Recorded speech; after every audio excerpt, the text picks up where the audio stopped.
হাতে হাতে তালি দিয়ে বলো রাম কৃষ্ণ নাম, রাম কৃষ্ণ রাম কৃষ্ণ একাধারে কৃষ্ণ রাম। হাতে হাতে তালি দিয়ে বলো রাম কৃষ্ণ নাম, রাম কৃষ্ণ রাম কৃষ্ণ একাধারে কৃষ্ণ রাম। রাম কৃষ্ণ নাম বলো অবিরাম, কলির তারক ব্রহ্ম রাম কৃষ্ণ নাম। রাম কৃষ্ণ নাম বলো অবিরাম, কলির তারক ব্রহ্ম রাম কৃষ্ণ নাম। হাতে হাতে তালি দিয়ে বলো রাম কৃষ্ণ নাম, রাম কৃষ্ণ রাম কৃষ্ণ একাধারে কৃষ্ণ রাম। রাম কৃষ্ণ একাধারে কৃষ্ণ রাম। तव कथामृतं तप्तजीवनं कविभिरीतं कल्मषापहं श्रवणमङ्गलं श्रीमदाततं भुवि गृह्णन्ति भूरिदा जना। শ্রী শ্রী রামকৃষ্ণ কথামৃত। আজকের পর্বে ঠাকুর কি বলছেন, ঠাকুরের সঙ্গে কারা আছেন, আজকের পর্বটি কোথায় হচ্ছে, আমরা পাচ্ছি মাস্টারমশাইয়ের বিবরণে। ঠাকুর বাড়িতে মা ভবতারিণী মন্দির, রাধাকান্ত, দ্বাদশ শিবের মন্দিরের পুজো সব শেষ হয়ে গেছে। ভোগারতির বাজনা বাজছে। চৈত্র মাস, দুপুরবেলা খুব রোদ, মাস্টারমশাই বর্ণনা করছেন। জোয়ার আরম্ভ হয়েছে, দক্ষিণ দিক থেকে হাওয়া উঠেছে। ঠাকুর আহারান্তে কক্ষ মধ্যে একটু বিশ্রাম করিতেছেন। ঠাকুরের দুপুরের খাওয়ার পরে ঠাকুর নিজের ঘরে একটু বিশ্রাম করছেন। রাখালের দেশ বসিরহাটের কাছে। দেশে গ্রীষ্মকালে বড় জলকষ্ট। এবার ঠাকুর বলছেন, মণি মল্লিককে দিকে তাকিয়ে বলছেন, দেখো রাখাল বলছিল ওদের দেশে বড় জলকষ্ট। রাখালের দেশ বসিরহাটের কাছে, আমরা এইমাত্র দেখলাম। কোথায়? রাখাল মহারাজ বা রাজা মহারাজ বা স্বামী ব্রহ্মানন্দজি, তার বাড়িটা কোথায়? তার বাড়ি হচ্ছে বসিরহাট, 24 পরগনায় বসিরহাট মহকুমায় শিকরা কুলিন গ্রামে।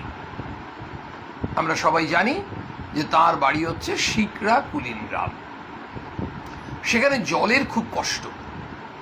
তো ঠাকুর বলছেন মণি মল্লিককে, বলছেন যে তুমি সেখানে একটা পুষ্করিণী কাটাও না কেন?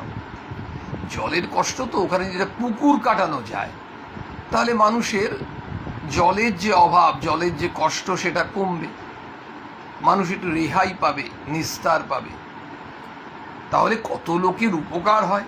হাসতে হাসতে বলছেন, তোমার তো অনেক টাকা আছে, কত টাকা নিয়ে কি করবে? ঠাকুর কিন্তু স্ট্রেট ফরওয়ার্ড বলতেন একেবারে। আসলে ঠাকুর তো সবাইকে শিক্ষা দিচ্ছেন।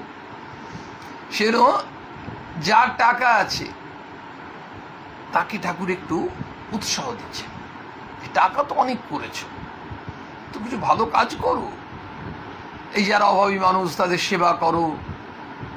ঠাকুর কিন্তু আমাদের সবাইকেই বলছেন, এই যে আমরা যারা অর্থ রোজগার করেছি, করছি, করব, বলছে কোনো দোষ নেই, কিন্তু সেগুলো সৎ উপায়ে সেগুলো কিন্তু খরচ করতে হবে। শুধু ওই আমি ব্যাংকে জমিয়ে রাখলাম আর আমি আমার পরিবারের জন্য ভাববো, তা হবে না। এইটা কিন্তু শ্রীরামকৃষ্ণ পথ নয়। আমরা যখন শ্রীরামকৃষ্ণ পথ ধরে হাঁটা শুরু করেছি তখন শ্রীরামকৃষ্ণের নির্দেশ আমাদের শুনতে হবে। সেটা শুনতে হবে আমাদের কল্যাণের জন্য। এটা এমন নয় যে নির্দেশ দিচ্ছেন আমাদের শুনতে হবে, আমাদের কল্যাণের জন্যই তিনি আমাদের নির্দেশ দিচ্ছেন। মণি মল্লিককেও দেখুন, তার কল্যাণের জন্যই তিনি নির্দেশ দিচ্ছেন। বলছেন যে দেখো তোমার তো অনেক টাকা আছে, অত টাকা নিয়ে কি করবে? তা শুনেছি তেলিরা নাকি বড় হিসেবি, তেলি বিভিন্ন জাত আছে। তো ঠাকুর হাসতে হাসতে বলছেন, ভক্তরাও হেসে ফেলেছে, বলছেন তেলিরা নাকি বড় হিসেবি। এই মণিলাল মল্লিক মানুষটিকে, তার বাড়ি কোথায়? বাড়ি হচ্ছে কলকাতায় সিন্দুরিয়াপট্টিতে। ওখানে যে ব্রাহ্ম সমাজের যে উৎসব হয়, সাংবৎসরিক উৎসব, সেখানে অনেককে নেমন্তন্ন করেন, উৎসবে ঠাকুরকেও নেমন্তন্ন করেন। মণিলাল মল্লিকের বরানগরে একটা বাগান আছে। উনি খুব টাকা প্রচুর আছে তো, কিন্তু একটু কৃপণ মানুষ। কেমন কৃপণ মানুষ আমরা শুনবো। সেখানে তিনি প্রায় একা একা এসে থাকেন, আর সেই সঙ্গে ঠাকুরকে একটু দর্শন করে যান। বরানগর আপনারা জানেন, বরানগর থেকে দক্ষিণেশ্বর তো খুব কাছে। মণিলাল যথার্থ হিসাবি লোক বটে, কৃপণের থেকেও হিসেবি লোক। মাস্টারমশাই বলছেন মানে যারা খুব একেবারে হিসেব করে করে খরচ করে, সেই ধরনের মানুষ হচ্ছেন তিনি। এবারে একটা পয়সা এক্সট্রা আমি খরচ করবো না। সমস্ত গাড়ি ভাড়া করে বরানগরে প্রায় আসেন না, ট্রামে চেপে প্রথমে শোভাবাজারে আসেন, সেখানে শেয়ারের গাড়িতে চেপে বরানগর আসেন। যারা খুব হিসেব করে চলেন না, তারা কিন্তু এইভাবেই করেন। আর যারা একটু বেহিসেবি হন, তারা কিন্তু অত ভাবেন না, ও ঠিক আছে যারা গাড়ি করে চলে যাব। এই আমাদেরও সাধারণ মানুষের এটা হয়, যারা একটু হিসেব করে চলেন তারা ভাবছেন কোনটাতে গেলে আমার 2 টাকা কম খরচ হবে। তো তিনি কী করতেন, ওই ট্রামে চেপে শোভাবাজারে আসতেন, ট্রামের ভাড়া কম, সেখানে এসে আবার শেয়ার গাড়িতে করে বরানগর আসতেন। অর্থের অভাব নেই, কয়েকটা বছর পরে না, কিন্তু গরিব ছাত্রদের ভরণ পোষণের জন্য এককালে প্রায় 25,000 টাকা বন্দোবস্ত করে দিয়েছিলেন। ওই যে ঠাকুরের সান্নিধ্যে আসলে এই মানুষের কেমন পরিবর্তন হয়। তিনি খুব হিসেবি মানুষ, আমরা এইমাত্র শুনলাম, অথচ তার অর্থের অভাব নেই। তাহলে অর্থটা তো সৎ উপায়ে কাজে লাগাতে হবে, ঠাকুর তো বলছেন। তখনকার দিনে ওই সময়ে দেখুন 25,000 টাকা কি মূল্য, আজকে তাহলে সেটা কি বিরাট অঙ্ক। সেটা কিন্তু গরিব ছেলেদের জন্য এই ভরণ পোষণের জন্য তিনি এককালীন 25,000 টাকা মতো বন্দোবস্ত করেছিলেন। তো মণিলাল এতক্ষণ ধরে চুপ করে বসে আছেন। ঠাকুর তো বলছেন, কিছুক্ষণ এই কথা বলে বলছেন যে মহাশয় পুষ্করিণীর কথা বলছিলেন, তা বললেই হয়, তা আবার তেলি ফেলি বলা কেন? মানে একটু লেগেছে। মানে ঠাকুর তো হাসতে হাসতে ঠাট্টা করতে করতে বলেছেন, বলছে আচ্ছা পুকুরের কথা বললেন ঠিক আছে, আবার এই তেলি এসব কেন বলছেন? ভক্তেরা কেউ কেউ আবার মুখ টিপে হাসছেন, ঠাকুরও হাসছেন। এবার দক্ষিণেশ্বরে ঠাকুর আছেন, ব্রাহ্ম ভক্তরা আছেন। তো কয়েকটা পুরাতন ব্রাহ্ম ভক্ত এসে উপস্থিত হয়েছেন। তার মধ্যে একজন হচ্ছেন শ্রীযুক্ত ঠাকুরদাস সেন। ঘরে অনেক ভক্ত সমাগম হয়েছে, ঠাকুর সেই ছোট্ট খাটটাতে বসে আছেন। সহাস্য বদন বালক মূর্তি। মাস্টারমশাইয়ের বিবরণগুলো দেখলে বোঝা যায় যে ঠাকুর সবসময় হাসি মুখে, সবসময় হাসি মুখ। আর ঠাকুর হচ্ছে বালক, একেবারে ছোট্ট শিশু। উত্তরাশ্রমে বসেছেন, ব্রাহ্ম ভক্তদের সঙ্গে আনন্দে আলাপ করছেন। শ্রীরামকৃষ্ণ বলছেন, তোমরা প্যাম প্যাম করো, কিন্তু প্রেম কি সামান্য জিনিস গা? চৈতন্য দেবের প্রেম হয়েছিল। প্রেমের 2টি লক্ষণ। প্রথম, জগৎ ভুল হয়ে যাবে, এত ঈশ্বরেতে ভালোবাসা যে বাহ্য শূন্য। চৈতন্যদেব বন দেখে বৃন্দাবন ভাবে, সমুদ্র দেখে শ্রী যমুনা ভাবে। আর দ্বিতীয় লক্ষণ হচ্ছে নিজের দেহ যে এত প্রিয় জিনিস, এর ওপরও মমতা থাকবে না, দেহাত্মবোধ একেবারে চলে যাবে। ঠাকুর বলছেন যে তোমরা এই যে প্রেমের কথা বলো, প্যাম প্যাম করো, কিন্তু বলছেন প্রেম খুব সামান্য জিনিস নয়। যেটা চৈতন্যদেবের এই প্রেমটা হয়েছিল। চৈতন্যদেব সম্বন্ধে বলা হয় একই দেহে তিনি রাধা ও কৃষ্ণ। চৈতন্যদেব কি করতেন, তিনি একেবারে পাপী তাপী মানুষকে পর্যন্ত কোল দিয়েছেন। কিসের জন্য পাপী তাপী মানুষকে কোল দিলেন? একটা বিষয়, তার ওই প্রেম। তিনি বাড়ি বাড়ি গিয়ে নাম বিতরণ করছেন। চৈতন্যদেব বলছেন 2টো লক্ষণ প্রেমে। চৈতন্যদেবী এত প্রেম, তার কিন্তু এই 2টো লক্ষণই ছিল। প্রথম লক্ষণ কি? জগৎ ভুল হয়ে যাবে। আচ্ছা, জগৎ মানে কি? জগৎ মানে আমাদের কাছে হচ্ছে আমি। আমিটা নিয়েই জগৎ। কেন? আমি নিয়েই পরিবার, আমি নিয়েই সমাজ, আমার নাম যশ প্রতিষ্ঠা, এই যে আমি সব কিছুতে, মানে আমি বড়, আমি যেন আরো বড় নিজেকে এস্টাবলিশ করতে চাইছি। এই জগৎটা তাহলে কি হয়ে গেল? আমি কেন্দ্রিক জগৎ। কি বললেন ঠাকুর? ভুল হয়ে যাবে। আচ্ছা, তাহলে জগৎটা হলো আমি।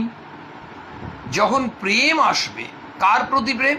ঈশ্বরের প্রতি প্রেম। তখন আমিটা, জগৎটা ভুল হয়ে যাবে, আমিটা ভুল হয়ে যাবে।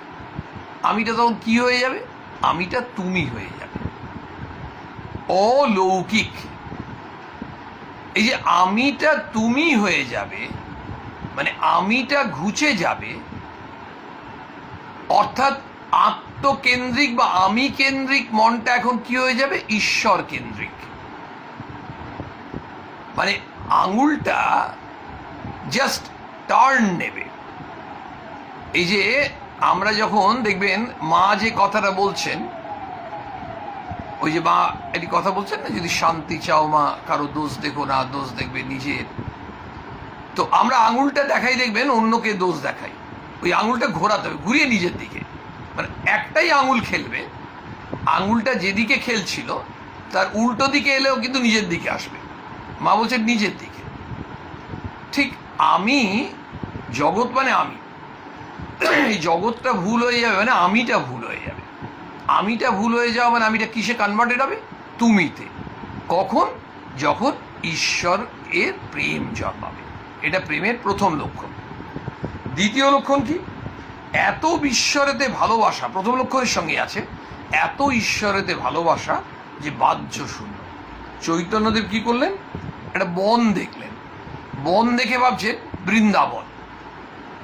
তিনি প্রেমে ব্যাকুল, তো একটা বনকে ভাবছেন বৃন্দাবন।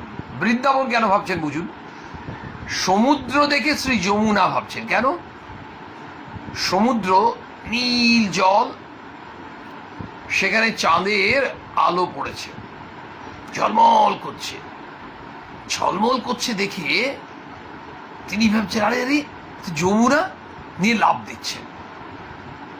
মানে তিনি হারিয়ে গেছেন, ওই যে প্রেমে ব্যাকুল।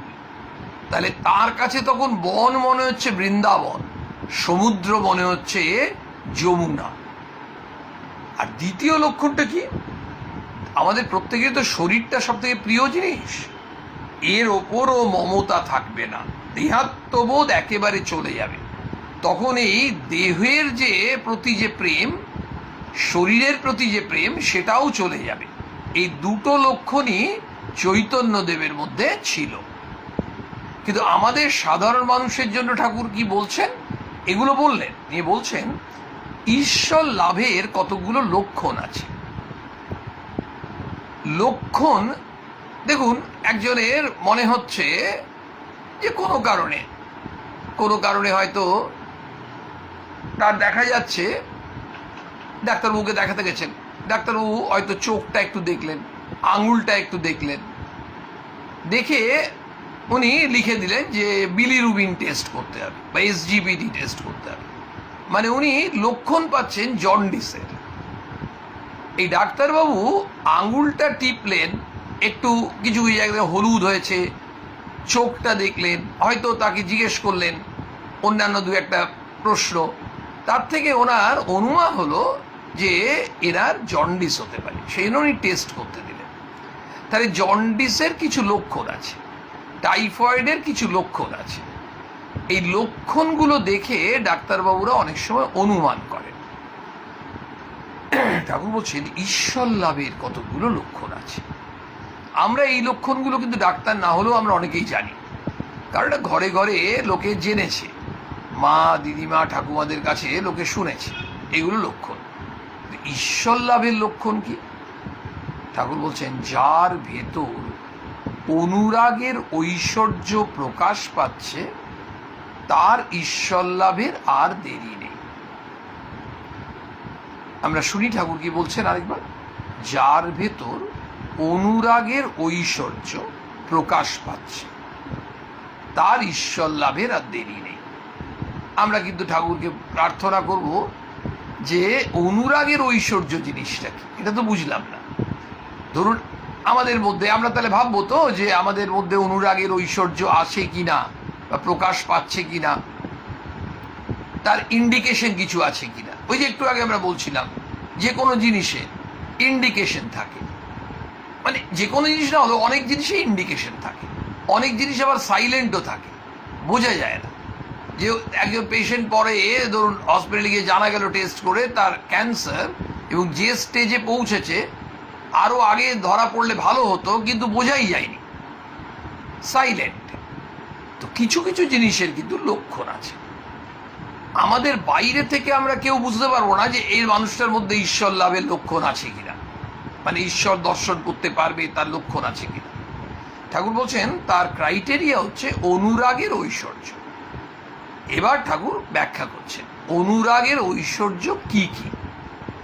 অনুরাগের ঐশ্বর্য কথাটা খেয়াল করতে হবে, ঐশ্বর্য তো সম্পদ তো আমাদের আছে, অনুরাগের ঐশ্বর্য কি কি ঠাকুর বলছেন বিবেক, বৈরাগ্য, জীবে দয়া, সাধু সেবা, সাধু সঙ্গ, ঈশ্বরের নাম গুণ কীর্তন, সত্য কথা, এইসব।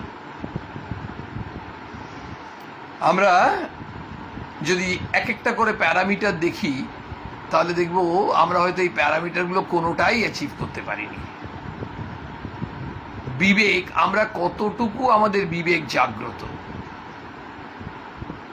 বিবেক জাগ্রত থাকলে আমাদের প্রতিটি কাজই কোথাও এমন হবে না, ওই যে ঠাকুর বললেন আশীর্বাদ করি তোমাদের চৈতন্য হোক, তাহলে আমাদের বিবেক স্বাভাবিকভাবেই কোনো অবিবেকী কাজ করতে দেবে না। এই বিবেক, বৈরাগ্য, সংসারে বিরাগ, তার মানেই হচ্ছে ঈশ্বরে অনুরাগ। ঈশ্বরে অনুরাগ এমনি জন্মায় না যদি বৈরাগ্য না আসে। কারণ আমরা একটা জিনিস খুব পরিষ্কার, যখন কোনো একটাতে আমরা আসক্ত হয়ে আছি, একেবারে ডুবে আছি, তখন সেটার প্রতি আমাদের কিন্তু অদ্ভুত একটা ভালোবাসা থাকে, ভালো লাগা, ভালোবাসা, যাই বলুন। এবং তার ফলে কি দাঁড়াচ্ছে, ওই আসক্তির জন্য ওই আসক্তি আমাদেরকে কি করছে, ওখানে আমাদের মনটাকে অ্যাটাচ করে দিচ্ছে, যুক্ত করে রাখছে। ধরুন আমরা সংসারে খুব বেশিভাবে যুক্ত, এবং সংসারে যুক্ত মানে সংসারে আমরা এমনভাবে প্রতিটি ক্ষেত্রে নিজেকে জড়িয়ে রেখেছি, তার ফলে ওই কাঁঠালের আঠা, আর হাতে আমরা তেল মাখিনি, তাহলে কাঁঠালটা ছাড়াতে গেলে আঠাটা হাতে লাগছে। সেই জন্য ঠাকুর আমাদের সাবধান করছেন, বলছেন একটু তেল মেখে তারপরে তুমি কাঁঠালটা ছাড়াও, তাহলে হাতে আঠাটা জড়াবে না। মানে তুমি ঈশ্বরে ভক্তিরূপ তেল মেখে তারপর তুমি সংসার করো, তাহলে সংসারে তুমি অত জড়িয়ে পড়বে না। যত সংসারে আমরা জড়িয়ে পড়বো না, বা সংসারী হয়েও সংসারে থেকেও আমাদের মনটা ঈশ্বরমুখী করতে পারবো, তার মানেই হচ্ছে আমাদের মনের মধ্যে ওই বৈরাগ্য অর্থাৎ ঈশ্বরের প্রতি অনুরাগ জন্মাচ্ছে। ঠাকুর বলছেন ওয়ান অফ দ্য প্যারামিটার্স হচ্ছে বিবেক, একটা প্যারামিটার হচ্ছে বৈরাগ্য। এগুলো কি? এগুলো হচ্ছে অনুরাগের ঐশ্বর্য। থার্ড কি বললেন? জীবে দয়া। এই যে মানুষকে দয়া, ঠাকুর যদিও এই দয়ার ক্ষেত্রে বলছেন, দয়ার ক্ষেত্রে বলতে গিয়েই ঠাকুর কিন্তু বলেছিলেন দয়া দুঃশালা, তুই দয়া করার কে রে, শিব জ্ঞানে জীব সেবা। আমরা সেই ঘটনা জানি। তাহলে একটা জিনিস দেখুন, এই যে জীবে দয়া, আমরা কিন্তু জীবে দয়া করার কেউ নই। স্বামীজি এক জায়গায় বলছেন ভগবান যদি তোমাকে অনুগ্রহ করে সুযোগ দিয়েছেন, তুমি ধন্য যে আরেকজন সুযোগ পায়নি, তুমি সেবার সুযোগ পেয়েছো। তুমি নিজেকে কেউ কেটা ভেবো না। অদ্ভুতভাবে কিছু মানুষ থাকেন, সেবা করার সুযোগ পেলে তারা ধন্য, কৃতকৃতার্থ, যেটি খুব স্বাভাবিকভাবে। ধরুন ঠাকুর আমাকে অশেষ কৃপা করে এই সেবার সুযোগ দিয়েছেন, এই যা কিছু ব্যাখ্যা হচ্ছে বা যা কিছু হচ্ছে, আপনাদের যখন আনন্দ লাগে, আপনারা তৃপ্ত হন, এটা প্রভুই কৃপা করে করাচ্ছেন, আমাদের কিছু কৃতিত্ব নেই। শুধু জানতে হবে যে ওই যে স্বামীজি বললেন সুযোগটা পাচ্ছ তুমি নিজেকে ধন্য বলে মনে করো, আমাদের ওইখানে বড় দ্বন্দ্ব হয়। নিজেকে ধন্য ভাবতে পারি না কেন? কারণ আমার নিজের ঢাকটা তো পেটাতে হবে, আমাকে তো প্রচার করতে হবে আমি এই করলাম এই করলাম এই করলাম। অনেকে কিন্তু নীরবে কাজ করেন, কোনো রকম প্রচার নেই। আছে বহু মানুষ সমাজেই আছে। আবার অনেকে পছন্দ করেন যে আমি কাজও করব কিন্তু আমি বলবো, পাবলিসিটি চাই, তার কিছু একটা চাই। সেইখানেই স্বামীজি আমাদেরকে সচেতন করছেন, 440 ভোল্টের মতো অ্যালার্ট করছেন যে ভুল করছো, তুমি ধন্য ভগবান তোমাকে চয়ন করেছেন, আরেকজনকে করতে পারতেন। ঠিক এই ক্ষেত্রে সেই জন্য জীবে দয়ার জায়গায় পরে কি বললেন ঠাকুর? শিব জ্ঞানে জীব সেবা। এই সেবা, যে কোনো সেবা ইন এনি ফর্ম, সেবা মানেই কিন্তু মানুষকে খেতে দিতে হবে তার কোনো মানে নেই। আপনি কতগুলো মানুষকে, এখন যে বর্তমান কোভিড সিচুয়েশন চলছে এই মুহূর্তে মানুষকে একটা অন্যতম বড় সেবা হচ্ছে মানুষের মনে যদি একটু ভয় কাটানো যায়, মানুষকে যদি মনে একটু শান্তি দেওয়া যায়, একটু সাহস দেওয়া যায়।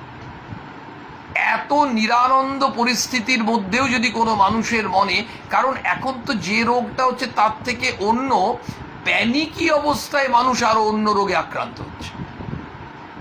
খেতে পাচ্ছে না এমন মানুষের সংখ্যা কিন্তু কম, কিন্তু ওই যে জায়গায় যেমন এখন কত মানুষ, একজন মানুষ ভাবছে হয়তো যে আমি যতটা পারি জিনিস স্টক করে রাখি, গত বছর হয়েছিল এই বছর শুরু হয়ে গেছে, কিন্তু এই যে জায়গা সেটাও একটা মানসিকতা। কিন্তু স্টক করলাম, করে যদি দেখি যে আরো 10 জনের বাড়িতে নেই, আমি যদি যেন ওই মানসিকতা রাখি আমি তাদের সেবা করতে পারবো।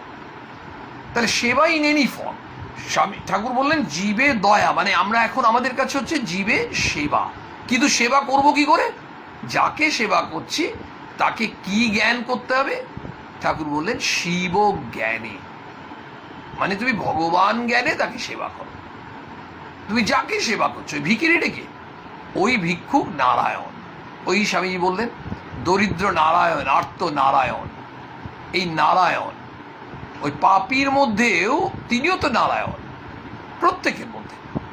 বলছে সাধু সেবা, সাধু সেবা, সাধু সঙ্গ, এগুলো কিন্তু আরো কিছু প্যারামিটার্স। আর ঈশ্বরের নাম গুণ কীর্তন, এটা বারবার বলছেন। দেখুন ঈশ্বরের নাম আমাদের একজন ঠাকুরকে গিয়ে বলেছেন যে ঠাকুর আমার ভগবানের নাম করতে ইচ্ছে করে না, ভগবানকে ডাকতে ইচ্ছে করে না, ভগবানকে ভালোবাসতে ইচ্ছে করে। কাকে ভাল লাগে? বলছে আমি শুধু আমার ভেড়াটাকে ভালোবাসি। একটা ভেড়া আছে নাকি? ঠিক আছে, ওই ভেড়াটাকে খাওয়াবে যখন তোর ভাববে ভগবানকে খাওয়াচ্ছি, ভেড়াটাকে আদর করছে, ভগবানকে আদর করছি, ভগবানকে সেবা করছি। মানে বিষয়টা হচ্ছে ব্যাপারটাকে খুব ইজি করে দিচ্ছেন।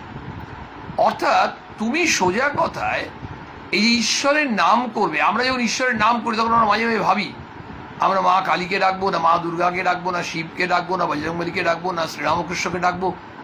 ঘটনা হচ্ছে আমরা কাকে ডাকছি সেই একই, যিনি কালী, যিনি দুর্গা, তিনি জগদ্ধাত্রী, তিনি মা ভবতারিণী। তাহলে ঘটনা হচ্ছে আমরা যে নামেই ডাকি না কেন, ভগবানের নাম করলে কি হয় বলুন তো? একটা জিনিস আমরা এই বিপদের সময় বুঝতে পারছি, খুব শক্তি পাচ্ছি। আমরা ভগবানের নাম করলে কিন্তু আমাদের ভয়টা কেটে যাচ্ছে, 5 মিনিটের জন্য ভয় কেটে যাচ্ছে। আর যদি 5 মিনিট আমরা ফোনে একজনের সঙ্গে কথা বলছি, তোমাদের এলাকায় কতজন গো? বলে আমাদের তো পাড়াতে প্রায় ছেয়ে গেছে। তোমাদের? বলে আমাদের তো অল্টারনেট বাড়িতে হচ্ছে। তাহলে এটা যদি 5 মিনিট কথা বললাম, সব থেকে মজার ব্যাপার হচ্ছে যে রাত্রে শুতে যাওয়ার আগে এই আলোচনা বা এই ফোন বা এই খবর শুনে বা দেখে যদি কেউ শুতে যান, ঘুমের ওষুধ কেউ ঘুম আসবে না। কিন্তু যদি ভগবানের নাম করে শুতে যাওয়া হয়, ওই 2-3 ঘন্টা আগের থেকেই অফ করে দেওয়া হলো টিভি, বা সন্ধ্যের পর থেকে শুনবই না। কারণ এই যে একটা আমি শপথ করলাম মানে আমি নর্থদের যে লোকের জন্য ফিল করছি না, সেই সময়টা ইউটিলাইজ করলাম, ঈশ্বরের নাম করলাম আর প্রার্থনা। যে কোনো অবস্থায় ঠাকুর আমরা জানি না, আমরা একেবারে অসহায়, আমরা তোমার সন্তান, আমাদের রক্ষা কর। এই যে পরিস্থিতি, আমরা পারছি না, আর এটা সম্মুখীন হওয়ার মতো আমাদের শক্তি নেই, দম নেই, যে যার নিজের মতো বলছি। ল্যাঙ্গুয়েজটা তো এখানে কোনো স্প্যানিশ বা ইংলিশ বা হিন্দি বা ভোজপুরি বলতে হবে না, যে যার নিজের মতো আটপৌড়ে ভাষায় কথা বল। কিন্তু আমরা যখন বলছি ওই ব্যাকুল হয়ে, ওইটা কিন্তু এফেক্টিভ। দেখুন, আমরা যদি আধ ঘন্টা 1 ঘন্টা নিউজ না শুনি বা কয়েকজনকে ফোনে মেসেজটা রিলে না করলাম, তাতে কিচ্ছু যায় আসে না। মোর এফেক্টিভ হচ্ছে এটা করলে। সেই জন্য ঈশ্বরের নাম তখন আমরা অনেকেই ভাববো, বাবা এই সিচুয়েশন থেকে মুক্তি পাওয়ার জন্য ঈশ্বরের নাম গুণগান করবো। ঠাকুর খুব সুন্দর বলছেন তাকে মানে তার নাম করা অভ্যাস করলে শেষের দিনও তাকে মনে পড়বে, তার নাম করা অভ্যাস করলে। তো দেখুন, এই অভ্যাসটাও তো হবে। এই অভ্যাসটা হতে হতে কি হবে, কোভিড সিচুয়েশন থেকে মুক্ত হয়ে যাওয়ার পরও আমরা ঈশ্বরের নাম করব। আর যারা ঈশ্বরের নাম এমনি করেন তারা এখন আরো বেশি করে করবেন, কারণ এই নামের একটা আলাদা শক্তি আছে। এই শক্তি আমাদেরকে এত বেশি করে স্পিরিটেড করে দেয় যে মনে হচ্ছে সিচুয়েশন ক্রিটিক্যাল, তখনও মনে হচ্ছে না না, এভরিথিং উইল বি রাইট, সব ঠিক হয়ে যাবে। ঈশ্বরকে ডাকছি, আমরা সবাই মিলে ডাকছি। বাড়িতে কেউ অসুস্থ হলে লোকে একদম ব্যাকুল হয়ে ডাকে। তো এটা তো আমাদের বাড়িরই হয়েছে। ওই যে ঠাকুর বললেন প্রথম লক্ষণ, জগৎ ভুল হয়ে যায়। জগৎ মানে আমি, ভুল হয়ে গেলে কি হবে, আমিটা তুমি হয়ে যাবে। তাহলে আমিটা যখন তুমি হয়ে যাবে, আমিকে হারিয়ে ফেললাম, বিলীন হয়ে গেল, তুমি হয়ে গেল ঈশ্বর। তারপরে আমি পুরোটাই ওই ঈশ্বরমুখী, ঈশ্বরময় হওয়ার চেষ্টা করছি। তার জন্য ঠাকুর কি বলেন, নাম গুণকীর্তন আর সত্য কথা। ঠাকুর বলছেন সত্য কলিযুগের তপস্যা। মা বলছেন যে সত্যকে আট করে আছে সে ভগবানের কোলে শুয়ে আছে। মোহাম্মদ বলছেন সত্য হচ্ছে আলো, মিথ্যা অন্ধকার। যার হৃদয় পবিত্র, রসনা সত্যবাদী, সে শ্রেষ্ঠ মানুষ। রবীন্দ্রনাথ বলছেন সত্য কঠিন, কঠিনেরে ভালোবাসিলাম। স্বামীজি বলছেন সত্যের জন্য সব কিছু ত্যাগ করা যায়, কিন্তু কোনো কিছুর জন্য সত্যকে নয়। সত্য হচ্ছে এমন, সত্য বচন। তুলসীদাস বলছেন যে পরস্ত্রীকে মাতৃ সমান দেখে, আর যার বচন সত্য সে ভগবানকে পাবে, হরিকে পাবে। না হলে তুলসীর বচন ঝুঠা, নাহলে তুলসীদাসের বচন মিথ্যে। মানে এই যে সত্যের এত জনের কথা বলা হলো, কোথায় রবীন্দ্রনাথ, কোথায় মোহাম্মদ, কোথায় স্বামীজি, কোথায় ঠাকুর, কোথায় মা, কোথায় তুলসীদাস, যীশু খ্রিস্ট বলছেন সত্য ঈশ্বর। এই যে এত এত মানুষের কথা, সবাই কিন্তু স্ট্রেস আপন করছেন সত্যের উপর। দেখুন ক্ষুদিরাম চট্টোপাধ্যায়, আপনারা জানেন ওই গ্রাম থেকে তিনি বেরিয়ে এলেন, আসতে বাধ্য হলেন। কেন? জমিদার তাকে বলেছিলেন যে মিথ্যে মামলায় সাক্ষী দিলেন না তো। তিনি একটা কথা বললেই তো মেনে নিত, কিন্তু মিথ্যে বলবেন না। অদ্ভুত ব্যাপার, এই যিনি সত্যকে ধরে, সত্য কথা, এগুলো হচ্ছে ঈশ্বর দর্শনের জন্য। এবার আমরা আমাদের লাইফে প্র্যাকটিস করবো কি করে? এই প্রত্যেকটা আমাদের প্র্যাকটিস করতে হবে।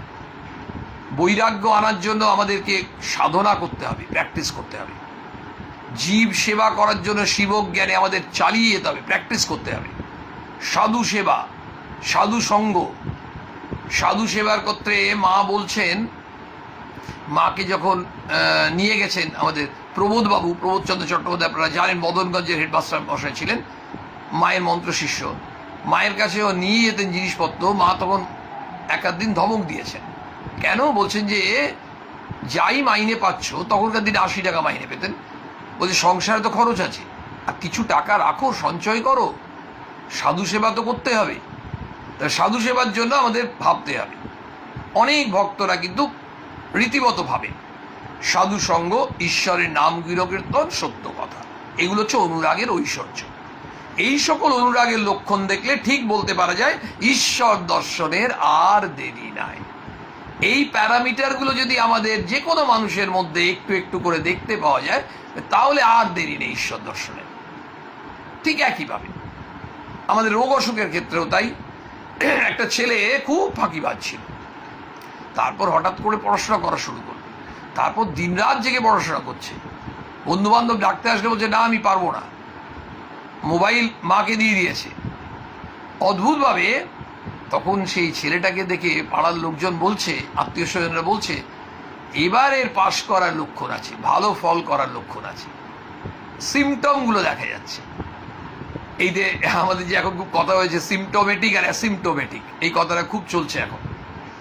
তো এই সিমটমস, লক্ষণ কি, এইগুলো হচ্ছে এইসব যদি অনুরাগ যেগুলো বললেন ঠাকুর, সেগুলো যদি কারোর মধ্যে, একজনের মধ্যে সবগুলোই হয়ে যাবে তা তো নয়, কিন্তু কারোর মধ্যে যদি একটাও একটু লক্ষণ দেখা যাচ্ছে, ঠাকুর বলছেন যে সে ঈশ্বর দর্শনের দিকে, মানে ঈশ্বর লাভের পথে এগোচ্ছে। এবার দেখুন, ঈশ্বর লাভের পথে যে এগোচ্ছে, ঠাকুর তো আমাদের বললেনই মনুষ্য জীবনের উদ্দেশ্য ঈশ্বর লাভ। তাহলে ওই পথে এগোতে গেলে এইগুলোকে অ্যাটেন্ড করার চেষ্টা করতে হবে। আমরা জোশভাবে একটা ফ্ল্যাট কিনতে চেষ্টা করি, আমরা জোশভাবে একটা ফ্ল্যাট নাও একটা জমি কিনতে চেষ্টা করি। এই যে এখন হয়েছে, একটা সময় ছিল বাড়িতে বাড়িতে সাইকেল ছিল, এখন বাড়িতে বাড়িতে বাইক হয়েছে। কিছুদিন পর দেখা যাবে শহর বাজারে, মানে কোল মাইন্স, ইন্ডাস্ট্রি, এসব এরিয়ায় বাড়িতে বাড়িতে 4 হুইলার হয়ে যাবে। তাহলে ব্যাপারটা হচ্ছে ওই যেন তেন প্রকারণে আমাকে একটা 4 চাকা কিনতে হবে। কেন? আমার আশেপাশে বাংলোগুলোয়, কোয়ার্টার্সগুলোয় বেশিরভাগ 4 চাকা হয়েছে, আমাদেরই দুজনের নেই। তাহলে ওইটা যেমন পাওয়ার জন্য আমরা কান্নাকাটি করছি, চিৎকার করছি, ঠাকুর বলছেন ঠিক এইগুলোকে তুমি অর্জন করার জন্য, এগুলো তুমি পাওয়ার জন্য ভগবানকে ডাকো। আর যত তুমি এগুলো পাবে, তত ঈশ্বর দর্শনের দিকে তুমি এগোচ্ছ। খুব সুন্দর একটি উপমা দিচ্ছেন ঠাকুর, যেমন দিয়ে থাকেন। বাবু, মানে এখানে আমরা দেখলাম যে এইসব অনুরাগের লক্ষণ দেখলে ঠিক বলতে পারা যায় ঈশ্বর দর্শনে আর দেরি নেই, এটা যে শুনলাম। এবার ঠাকুর বলছেন, বাবু কোন খানসামার বাড়ি যাবে, এরূপ যদি ঠিক হয়ে থাকে, খানসামার বাড়ির অবস্থা দেখে ঠিক বুঝতে পারা যায়। কি করে? বাবু আসবেন, প্রথমে বন জঙ্গল কেটে দেবে, তারপরে ঝুল ঝাড়া হবে, ঝাটপাট দেওয়া হবে, বাবু নিজেরই শতরঞ্চি, গুড়গুড়ি, এইসব 5 রকম জিনিস পাঠিয়ে দেবেন, মানে ইন্ডিকেশন বাবু আসছে। আরে বাবা, ঝোপ যা কাটছে, জঙ্গল কাটছে, পরিষ্কার হচ্ছে, হ্যাঁ, বাবুর শতরঞ্চি এলো, বাবু গুড়গুড়ি টান দে, শেষ চলে এলো। এইসব আসতে দেখলেই লোকের বুঝতে বাকি থাকে না বাবু এসে পড়লেন বলে। মানে ঠাকুরের উপমা অসাধারণ, অসাধারণ। দেখুন, মানে বাবু খানসামার বাড়িতে আসছে, তার ইন্ডিকেশন কি? খানসামার বাড়ি সব আশেপাশে পরিষ্কার হওয়া শুরু হয়ে গেল। আমাদের দেখবেন বাড়িতে যদি কোনো বিয়ে হয় না, অনুষ্ঠান, ধরুন 2-3 মাস পরে বিয়ে, হঠাৎ দেখা যাচ্ছে বাড়ির বাইরেটা রং হওয়া শুরু হচ্ছে। অনেকের বাড়িতে বাড়ির বাইরে রং হচ্ছে, 2-3 বছর আগেই হয়তো হয়েছিল, ভেতরটা রং হচ্ছে, পর্দা পাল্টাচ্ছে। তখনও লোকে নেমন্তন্ন পায়নি, কিন্তু ভাবছে এর বাড়িতে নিশ্চয়ই বিয়ে হবে, কোনো অনুষ্ঠান হবে। এত সব রং হচ্ছে, পর্দা পাল্টাচ্ছে, আর খালি দোকান বাজার যাচ্ছে, এ বিয়ে নিশ্চয়ই হচ্ছে। কিছুদিন পরে দেখা গেল, হ্যাঁ, কার্ড পেয়েছে, নেমন্তন্ন পেয়েছে, মানে ইন্ডিকেশন আছে। ওই বিয়ে বাড়ি, কারো বাড়িতে অনুষ্ঠান হবে, তার একটা আভাস পাওয়া যায়। বাবু যাচ্ছেন, তার আভাস পাওয়া যায়। ভগবান দর্শনের দিকে আমরা এগোচ্ছি কিনা, তার লক্ষণ কি না, এই সব অনুরাগগুলোর যদি লক্ষণ দেখা যায়, যে অনুরাগগুলোর কথা ভগবান আমাদের বললেন। এবার একজন ভক্ত বলছেন, আগে বিচার করে কি ইন্দ্রিয় নিগ্রহ করতে হয়? শ্রীরামকৃষ্ণ বলছেন, ও এক পথ আছে, বিচার পথ। ভক্তি পথেও অন্তরিন্দ্রিয় নিগ্রহ আপনি হয়, আর সহজে হয়। ঈশ্বরের উপর যত ভালোবাসা আসবে, ততই ইন্দ্রিয় সুখ আলুনি লাগবে। একটা জিনিস দেখবেন, আমরা সাধারণভাবে লাগি, একটা মানুষকে আমরা সত্যি ভালোবাসি না, যেই তার প্রতি ভালোবাসাটা বাড়তে শুরু করলো, ওকে আগে একটু হিংসা করতাম, ওর একটু ভালো কিছু শুনলে একটু রাগ হতো, একটু ভালোবাসতাম। আস্তে আস্তে যে কোনো কারণে ওর প্রতি ভালোবাসা বেড়ে গেল, অনেক বেড়ে গেল, কোনো বন্ধু। তারপর দেখা যাচ্ছে ওর প্রতি ঈর্ষাটা কমছে। আরে স্বাভাবিকভাবেই তো, ভালোবাসা বাড়ছে, তাহলে ঈর্ষা কমবেই। কারণ দুটো একসঙ্গে তো হবে না, ব্যস্তানুপাতি। ভালোবাসা বাড়লে ঈর্ষা কমবে, ভালোবাসা কমছে, আমি ওকে বেশি হিংসা করি বলে ওর প্রতি ভালোবাসা কম। ওই জিনিসের দাম আর ডিম্যান্ডের মতো। তেমনি ঠাকুর বলছেন, ঈশ্বরের উপর যত ভালোবাসা আসবে, ততই ইন্দ্রিয় সুখ আলুনি লাগবে। এবার কেন তার ইন্দ্রিয় সুখটা কেন ভালো লাগছে না, ভাবতে শুরু করলেন গালে হাত দিয়ে মানুষ। আচ্ছা, কি ব্যাপার, এখন এটা আলুনি লাগছে কেন, টেস্টলেস লাগছে কেন? তার তো অলরেডি টেস্টটা অন্য জায়গায় চলে গেছে। মানে বিষয়টা হচ্ছে, একজন মানুষ এই মাছ মাংস খেতেন, বেশ ভালো আমিষাশী ছিলেন, হঠাৎ করে দেখা যাচ্ছে দই আর পনির খুব ভালো লাগছে, ফ্রুটস ভালো লাগছে, দুধ ভালো লাগছে, করতে করতে করতে করতে দেখা গেল মাছ মাংস ছেড়ে দিয়েছেন, একেবারে চরম নিরামিষাশী। ঘটনা ওই যে পনির, দুধ, ছানা এগুলোর প্রতি ভালোবাসা জন্মানোতে মাছ মাংস আলুনি লাগছে। কিছু একটা তো হবে, এটাই টেস্টটা গেল মানে অন্য একটা টেস্টে জন্মেছে। এই টেস্টটা জন্মানোর জন্য ওটা দেখবেন বয়স যত বাড়ে মানুষের, আপনারা ভালো করেই জানেন, মানুষের দেখবেন খাওয়া দাওয়াতে আস্তে আস্তে কেমন রুচিটা কমে যায়, অত খেতে পারেন না। ভালো পেট ভোজন রসিক মানুষ ছিলেন, আস্তে আস্তে খাওয়ার প্রতি ইচ্ছেটা চলে যায়। এবং অনেক বয়স্ক মানুষরা বলেন, যাই ধরুন 70-75 বছর বয়সে, তারা বলে যে আমাদের আর খরচ কতটুকু, আমরা তো ওই ডাল ভাত একটু তরকারি হলেই হয়ে যায়, আমাদের খরচ বলতে ওষুধেই খরচ। আস্তে আস্তে বলেন, মানে বয়স হয়েছে, এই 5-6টা রোগ হয়েছে, তার জন্য সারা মাসে যা ওষুধ কিনতে হয়, ওষুধের যা দাম হয়েছে ওটাতেই খরচ বেশি। মানে ওই সঙ্গে সঙ্গে খাওয়ার টেস্টটা চলে গেছে। বলছেন ঈশ্বরের উপর যত ভালোবাসা আসবে, যত ভগবানের প্রতি ভালোবাসা জন্মাবে, এটা তো কোনো লিমিট নেই, তত ইন্দ্রিয় সুখ আলুনি লাগবে। যেদিন সন্তান মারা গেছে, সেই শোকের উপর স্ত্রী পুরুষের দেহ সুখের দিকে কি মন থাকতে পারে? একজন ভক্ত বলছে তাকে ভালোবাসতে পারছি কই? তখন ঠাকুর বলছেন তার নাম করলে সব পাপ কেটে যায়, কাম ক্রোধ শরীরে সুখ ইচ্ছায় সব পালিয়ে যায়। একটা ওয়ে, ঠাকুর বলছেন একটা ওয়ে, তুমি ভগবানের নাম করো, ভগবানের চিন্তা করো, ভগবানের প্রসঙ্গ করো, তার গ্রন্থ পড়ো, তাকে ভালোবাসতে চেষ্টা করো। এই করতে করতে করতে করতে কি হবে, যত তোমার মনটা ওই দিকে অ্যাট্রাক্টেড হবে, তত অন্যদিকে রিপালশন আসবে, বিকর্ষণ আসবে। এদিকে আকৃষ্ট হচ্ছে, তো আকৃষ্ট হওয়ার জন্য কি উপায়? দেখুন, একটা ছেলেকে বলা হয় তুমি বইটা বারবার পড়ো না, বারবার পড়ো, বারবার পড়ো, পড়তে পড়তে পড়তে পড়তে দেখবে তোমার পড়ার প্রতি ভালোবাসাটা জন্মাবে। খুব স্বাভাবিকভাবে যে ক্রিকেটটা ভালো খেলে, তাকে তার ট্রেনার বলবে তুমি আরো প্র্যাকটিস করো, আরো প্র্যাকটিস করো, করতে করতে করতে করতে তোমার দেখবে ক্রিকেটে তোমার অনেক বেশি দক্ষতা আসবে। তাহলে যে কোনো জিনিসে আমাকে যদি ভালোবাসা জন্মাতে হয় আমাদের প্রত্যেককে, তাহলে সেই বিষয়টা নিয়ে আমাকে ডুব দিতে হবে, সোজা কথায় ডুব দিতে হবে। এই কোথায় ডুব দিচ্ছি? ঠাকুর বলছেন তার নাম করো, করো করো করো, যত পারো তার নাম করো, তাকে ডাকো, তার স্মরণ মনন করো, চিন্তন করো। এই তো আমরা করছি, তার স্মরণ মনন করছি, তার কথা শুনছি, তার প্রসঙ্গ করছি। বলুন তো কত ভালো লাগছে। এখন আমাদের এই মুহূর্তে, এই যতক্ষণই হোক 40 মিনিট 45 মিনিট, আমাদের এই মুহূর্তে আমাদের প্যান্ডেমিক সিচুয়েশনের কথা কি মনে হচ্ছে? কিচ্ছু মনে হচ্ছে না। কেন জানি না আমরা ডুবে আছি অদ্ভুতভাবে। সেইটা সবসময় আমরা থাকতে পারবো না, কিন্তু এইটাই আমাদের কাছে ওই MIS এর ইন্টারেস্ট, ফিক্সড ডিপোজিট ইন্টারেস্ট পেতে খুব ভালো লাগে না? ঈশ্বরের নাম গুণগান করলে তার যে বিরাট ফসল, তার যে বিরাট ইউটিলিটি, সেটা বুঝি। যেমন ওই ইন্টারেস্টটা কাজে লাগিয়ে আমরা অন্য আরেকটা জায়গায় আড্ডি করছি, এখানে বুঝি। বলছে সব পাপ কেটে যায়, কাম ক্রোধ শরীরের সুখ ইচ্ছা এসব কিচ্ছু থাকে না। তখন একজন ভক্ত বলছে তার নাম করতে ভালো কই লাগে? এটা অনেকেরই প্রশ্ন। তখন শ্রীরামকৃষ্ণ বলছেন ব্যাকুল হয়ে তাকে প্রার্থনা করো, যাতে তার নামে রুচি হয়, তিনি মনোবাঞ্ছা পূর্ণ করবেন। প্রশ্নটা ভক্ত কিন্তু খুব খারাপ প্রশ্ন করেননি, অনেকেই করতে পারে। তার নাম করতে ভাল লাগে না, তার নাম করতে ভালো লাগে না। তখন ঠাকুর বলছেন তারও তো উপায় আছে। তুমি তার নামে যাতে রুচি, ভালো লাগে না কেন? তুমি টেস্ট পাচ্ছ না। যারা এই যে ধরুন সাধু সন্ন্যাসীরা বা অনেক গৃহী ভক্তরাও যারা ঈশ্বর লাভের পথে অনেক এগিয়ে গেছেন, কতদিন ধরে সাধনা করছেন, অভ্যাস করছেন, জপ ধ্যান করছেন, তাদের তো রুচি এসেছে। এবার যাদের রুচি আসেনি, ঠাকুর বলছে তারও রুচি আসবে। কিন্তু রুচিটা আসবে কি করে? তার নামে রুচি আসবে, তাকেই প্রার্থনা করো।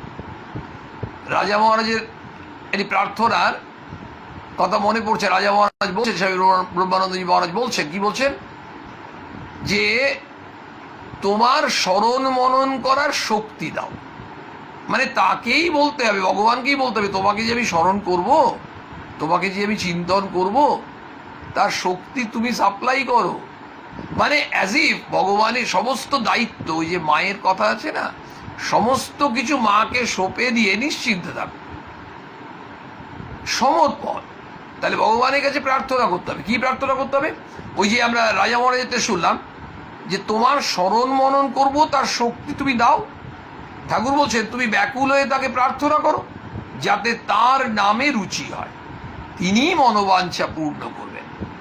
ঠাকুর কিন্তু বললেন, তিনি বলেননি কিন্তু যে তিনি মনোবাঞ্ছা পূর্ণ করবেন, করবেন না, করতেও পারেন, নাও করতে পারেন, এসব বলছেন না। শ্রীরামকৃষ্ণ পরিষ্কার বলছেন তিনি মনোবাঞ্ছা পূর্ণ করবেন, আমাদেরকে নিশ্চিত করে দিলেন, অ্যাসিওর করে দিলেন। শুধু আমাদের কি করতে হবে না, ব্যাকুল হয়ে তার কাছে প্রার্থনা করতে হবে, যাতে তার নামে রুচি হয়। আর তার নাম করলে কি হবে? তার নামে রুচি হওয়ার পর কি হবে? তার নামে রুচি হলে তার নাম করব আমরা, যত তার নাম করব তত কি হবে? আমাদের মধ্যে যে পাপ, চিন্তা, ভুল ইত্যাদি, এগুলো কেটে যাবে। আমাদের কামনা, বাসনা, লোভ, ক্রোধ, এই যে ষড়রিপু আমাদেরকে একদম এমনভাবে তাড়না করে, সেই জন্য আমরা চণ্ডীতে প্রার্থনা করি না, রূপং দেহি যয়ং দেহি যশো দেহি দিশো জয়ী, আমার শত্রুকে বিনাশ কর। তো শত্রু তো এই রিপুগুলো, এগুলো ভগবানের নাম করতে করতে আমাদের এগুলো বিনষ্ট হয়। আমরা ঠাকুরের কাছে যত শুনছি তত মনে হচ্ছে আমাদের কিন্তু জীবনের যে দর্শন, সেটি শ্রীরামকৃষ্ণ আমাদেরকে অত্যন্ত সহজ সরলভাবে অহেতুকী কৃপা অপার করুণা করে আমাদের বুঝিয়ে দিচ্ছেন। আমরা সেই আধার না হলেও শুধু প্রার্থনা করি, প্রভু ভগবানের নাম করে যেতে পারি, সেই নাম করার, স্মরণ মনন করার শক্তি দাও। ওম নিরঞ্জনম নিত্যম অনন্তরূপং ভক্তানুকম্পাধৃত বিগ্রহং বৈ ঈশাবতরং পরমেশমিদ্যং তং রামকৃষ্ণং শিরসা নমামি।